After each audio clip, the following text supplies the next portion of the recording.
बिस्मिल्लाहिर्रहमानिर्रहीम अस्सलाम वालेकुम सारे भैन भरावां नूं उम्मीद करना सारे ठीक होणगे।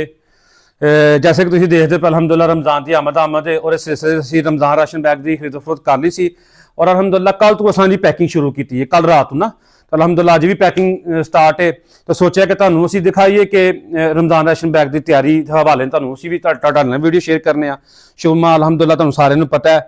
तो आओ कुछ समान असीं इत्थे रखिआ है, कुछ समान जो है ना वो दूसरे रूम च पिया है क्योंकि जगह घट है, जगह थोड़ी सी, सारा समान एक जगह तो नहीं आ सकता। जो जो पैकिंग होंदी जाती है रख के पैकिंग दूसरा समान उधरों असीं लैंदे आने आ। तो आओ तुहानूं दिखाने असीं एक बैग के अंदर की रखिआ अलहमदुलिल्लाह। तो तुहानूं सारी चीज़ां तुहाडे नाल शेयर करने असीं कोशिश की है कि मैक्सीमम जिन्ना हो सकता ना एक बैग के अंदर तो तुहानूं दिखाइए कि इन्ना कि एक फैमिली होंदी है कि कम से कम एक महीना गुजर सके। मैं सही बैठा हूँ देखते पे मैदा 1 किलो मैदा है, राजमा है, टमाटो कैचअप है अंदर और पिंक साल्ट बहुत घट लोग यूज करते हैं।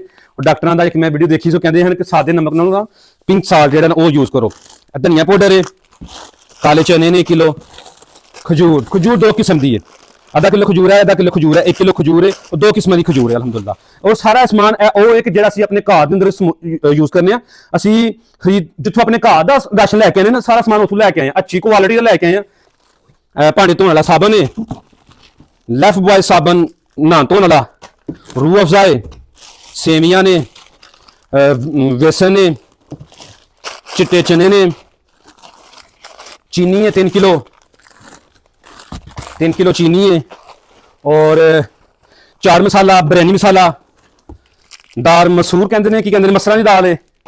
उस तो बाद मिक्स दालां ने, मिक्स जिन्नियां भी होंदियां ना मिक्स दालां दा पैकेट है, चनियां दी दाल है, सादा नमक भी रखा, सादा नमक भी है, लाल मिर्च, उस बाद आ गया चाय की पत्ती, गर्म मसाला और 5 किलो चावल ने।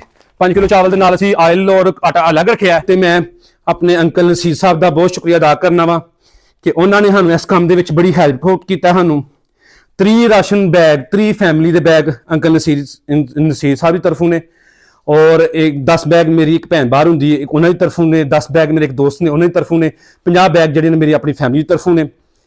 और आहर उत्ते सब पैगाम है, आओ सारे मिल के सहरी अवतार लोगों का आसान बनाइए जिन्होंने बेचारियों को नहीं गुंजाइश है, जिन्होंने को वसाइल नहीं है कि वो रमज़ान सही तरीके अपना गुजारन। आओ सारे मिल के असीं ना उन्होंने मुस्तहिक लोगों तक पहुँचीए, उन्होंने हकदारों तक लोगों तक पहुँचीए ताकि वह भी रमज़ान जो ना रमज़ान की खुशियां में साढ़े नाल शामिल हो जाए। सब लोग गुजारिश है अपनी दुआवां याद रखियो।